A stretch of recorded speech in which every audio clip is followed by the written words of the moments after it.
قل يا عبادي الذين أسرفوا على أنفسهم لا تقنطوا من رحمة الله إن الله يغفر الذنوب جميعا إنه هو الغفور الرحيم. Assalamualaikum warahmatullahi wabarakatuh. Pada video kali ini kita akan belajar bersama tentang menjauhi hidup berfoya-foya, riya, sum'ah, takabur, dan perilaku hasad. Setelah melihat video pembelajaran materi ini, kita semua diharapkan mampu menganalisis manfaat menghindari sikap hidup berfoya-foya, riya, sum'ah, takabur, dan hasad. Selanjutnya, setelah mampu menganalisis, kita semua diharapkan mampu menghindari sikap hidup berfoya-foya, riya, sum'ah, takabur, dan hasad. Selanjutnya, kita terbiasa bersikap rendah hati dalam kehidupan sehari-hari. Kemudian, selain itu, kita diharapkan mampu membuat karya berupa quote dan kemudian mempublikasikan ke media sosial. Selamat menyaksikan. Riya ini biasanya pasangannya sum'ah. Ya, kalau riya apa itu? Beramal yang ingin ditunjukkan pada orang. Sedangkan sum'ah apa? Beramal dengan apa? Diperdengarkan.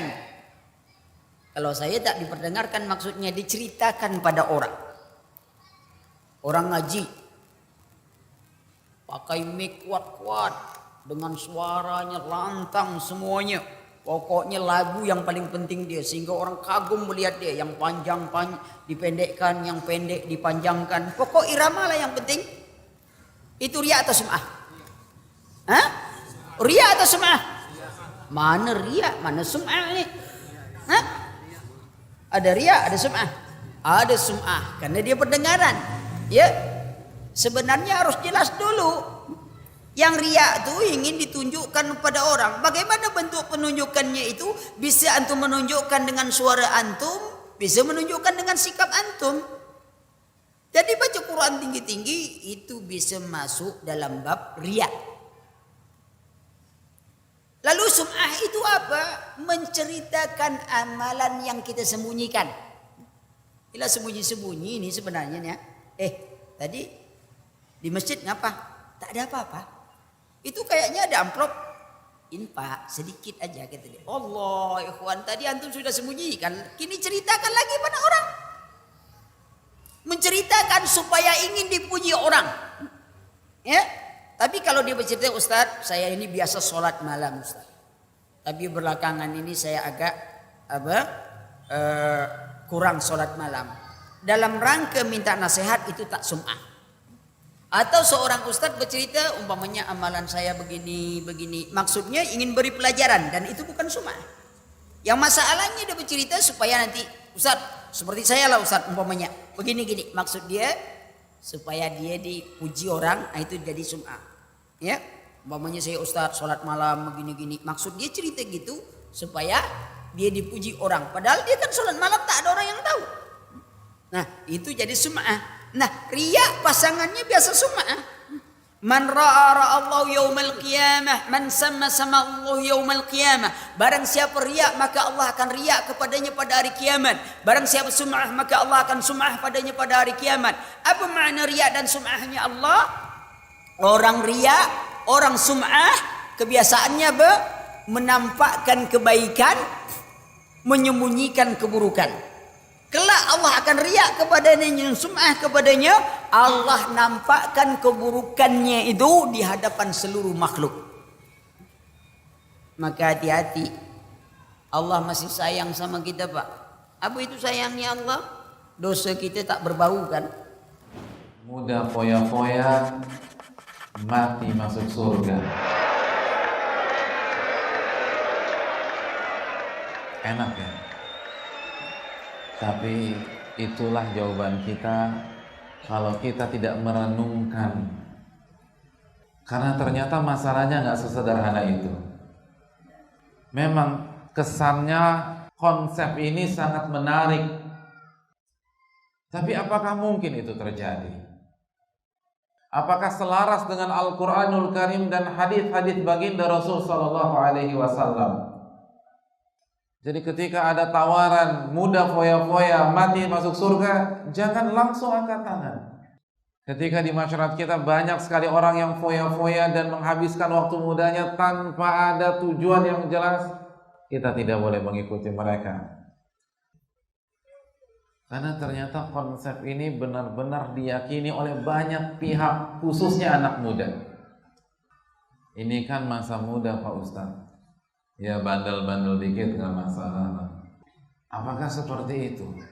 Ustadz, saya ada rencana hidup foya-foya sampai umur 59 atau umur 62. Kan Nabi umurnya 63 Pak Ustadz.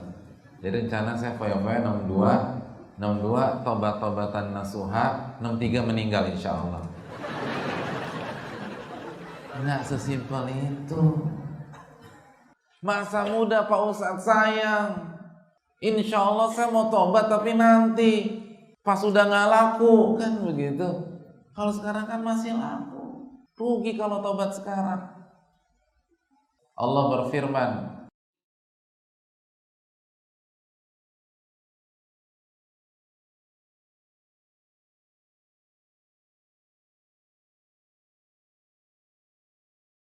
apakah kalian berpikir wahai manusia, kami menciptakan kalian hanya untuk foya-foya belaka, mengerjakan aktivitas yang gak jelas tujuannya, buang-buang waktu, gak bermanfaat, dan kalian tidak dikembalikan kepada kami. Apakah kalian berpikir demikian? Keliru, kata Allah Subhanahu wa Ta'ala. Kita diciptakan untuk sebuah tugas mulia. Adz-Dzariyat 56.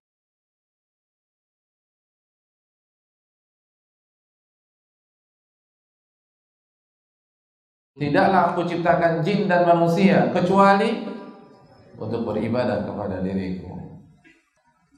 Bukan menghabiskan waktu malam di klub-klub malam, di taman-taman remeng-remeng, lalu dengan satu botol minuman keras di hadapannya, lalu seorang wanita di pangkuannya. Bukan untuk itu, kata Allah.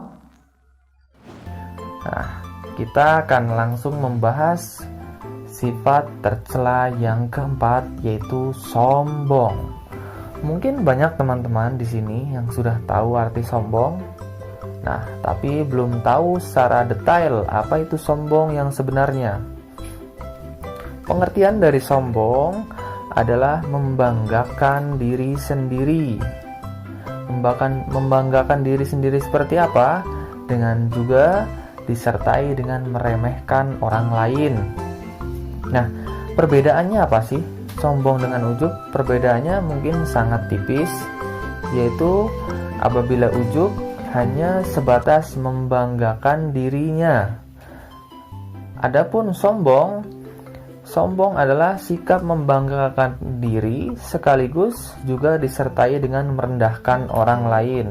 Jadi perbedaannya ada pada sisi melibatkan orang lain, merendahkan orang lain. Nah, penyebab dari sombong ini apa? 1. Merasa apa yang diucapkan benar sehingga menganggap orang lain selalu salah. 2. Gila pujian. Nah, biasanya orang yang gila pujian itu juga timbul nanti ada godaan-godaan untuk menjadi orang yang sombong. 3. Merasa banyak ilmu, banyak harta. Nah, namun lebih fatalnya ada orang yang tidak kaya tapi dia bersikap sombong. Ada orang yang tidak mempunyai ilmu atau sedikit ilmu tapi dia juga sombong. Sudah istilahnya apa? Sudah miskin tapi sombong, sudah bodoh tapi sombong. Nah, dampak negatif dari ini apa sih? Dari sikap sombong?